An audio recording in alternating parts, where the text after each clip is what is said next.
So, what's up mga idol? So, ngayon ay pupunta kami ngayon ng Tagaytay ngani. Kasi ngani, pupunta kami ng Tagaytay dahil gusto namin mag-relax, mag-enjoy, at mag-unwind. Ano daw? Hindi kasi lately nakaka-stress, ang daming ganap, nakakapagod, daming problema. So, napag-isip-isip namin ng aking jowa na mag-relax nga dito sa Tagaytay. Kaya nga nandito kami ngayon sa Starbucks. Actually, magkakape lang kami dito sa may Starbucks. Kaya nga pumunta kami dahil gusto ko magkape. So, ayan nga para akong bata dito na naglalaro-laro, tumatakbo-takbo. Feel yung magandang weather ng Tagaytay. Actually, wala pang bare months dyan, pero malamig na yung panahon. At ayun nga nakita kami ng aking kaibigan nga si Chad. O diba, punta na kayo dito ng Tagaytay. At alam nyo ba, kung gusto nyo pumunta dito ng Tagaytay, Starbucks yung parang hindi ka makaano sa madaming pila, pumunta ka na maaga para bongga. Pumunta kami dito siguro mga 9 AM to. Yan, sakto kape, wala pa masyadong tao. Kaya mabilis lang kami nakapag-order dito. Pero, guys, maaga pa lang yun pero may mga nakapila na. Grabe naman kasi yung view dito. Amazing. Mapapawaw ka talaga sa view dito sa Starbucks sa Tagaytay. Kaya, kung problemado ka, madami ka iniisip, gusto mo makapag-relax nga kasi ito sa highly recommended ko, mag-Starbucks Tagaytay ka.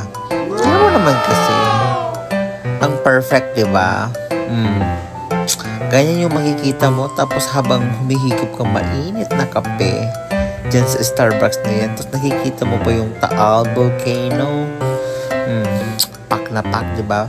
Panalo. As in talaga, mabubura yung problem mo.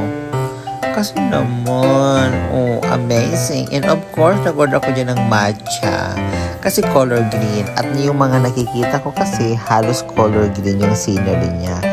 Kaya I choose matcha. And syempre nga aside sa pagpunta namin ng Tagaytay, mga idol sa Starbucks, nag-side trip na din kami dito. So pumunta na din kami sa mga iba-ibang locations dito sa Tagaytay para makapamasyal man lang. At para naman masulit yung travel namin papunta dito kasi 3 hours din yung papunta ng Tagaytay from Pampanga going to Tagaytay, diba? So 3 hours din yon. Kaya napag-isip-isip nga namin na tour bongga, diba? Para ako nasa Baguio City dito sa Tagaytay kasi ang dami siyang see? Ang daming puno. Tapos walking ka lang dito. Pwede ka mag-jogging dito. Actually, yung pagpunta namin dito, may nakita pa kaming ahas. Hindi ko lang alam kung anong klaseng ahas yun. Kung cobra ba yun, or rattlesnake, or python. Ang bilis kasi, so hindi ko masyadong nakita yung itsura niya. Pero naman, hi friend! Pwede ka din dito magkabayo. Ayan, mag-picture-picture ka dyan. Parang talaga nasa Baguio City. Diba? Tapos, ang ganda pa ng town namin. Go! Hindi lang once, but twice. Yung kabayo na nandito nila. Go! Basta, ang ganda dito sa Tagaytay. Isa din to sa favorite place ko na pinupuntahan aside Baguio City, Tagaytay. Kasi nakaka-relax at ang sarap ng weather dito sa Tagaytay. Panalo. At meron din sila ditong bridge. London Bridge is falling down. Ano da? Tabi kayo dyan at ako naman yung magmo-model. Alas, diba? Sabi ko sa'yo, ako naman yung mag-aura dito. Video lang. Paano naman masaya? Perfect. Ang ganda.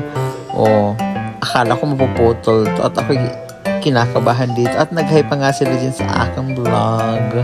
Sabi ko, say hi to my vlog. Ang sarap mag-travel talaga, lalo na kapag marami kang pera. Pero kapag wala kang pera, mag-stay ka na lang sa bahay. O diba? Dito banda nakita ko yung snake. Kaso hindi na namin nahabol. Yan dyan sa may hagdan. Diyan ko nakita yung snake. Katakot pero go lang tuloy ang laban. Kasi nga naman, pumunta kami dito para mag-enjoy. Hindi para maghanap ng ahas. Yung ahas nasa gilid-gilid lang dyan. Hindi mo alam katabi mo na, ano ra? Basta, Laguna, Pack. Check. Saan kaya yung next namin na makapag-travel? Ayun actually, hinahanap ko din yung ahas. Kaso wala na, hindi ko na nahabol. Pero dyan siya pumunta. Siya yung nakakita ng snake. Ganda talaga ng Tagaytay. Ayun yung Taal Volcano.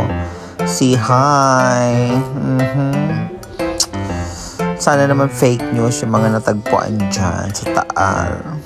Kasi yung pumunta kami dyan, yung Tawilis ba yun? Hindi naman siya pinapansin. Ako din, hindi ko rin kinain Tawilis dyan. Kasi nga, yung may naisip nga din ako. Pero anyway, ayun, napagod kami dito. Kaya tamang pahinga lang, saka umuulan-ulan na din dyan. Kaya ito, pa-fresh lang muna kami dyan, nagpapahinga, nagpapahangin, ine-enjoy yung view ng Tagaytay para mas bongga. Siyempre, aside dyan, lipat na naman kami sa ibang destinations. Ito para ka nasa Baguio City, ang daming pine trees. Diba?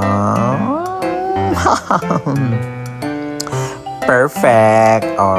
At mayroon pa ditong upuan. Ang mahal na Reyna Semetina. Diba? Ang ganda ng upuan. Ang laki pa. Kahit mga 100 na tao kasi dyan. Nakatayo nga lang. Basta ang ganda dito. Tapos, ang sarap sa mata. Ganda, no? Ganda ng tanawin. Sarap sa mata. Pak. Akala mo nasa Baguio City ka, pero wala ka sa Baguio.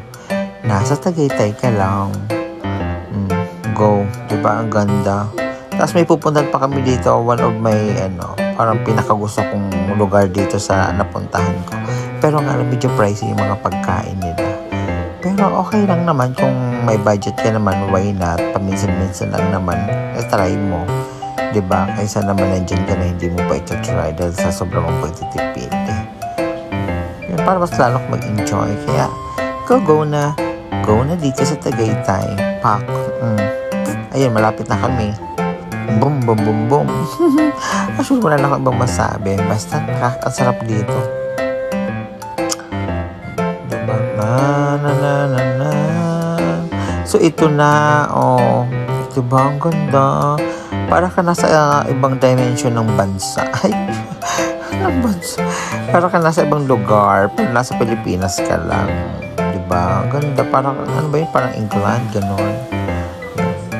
So, dito lamang nagtatapos yung aking vlog. Sana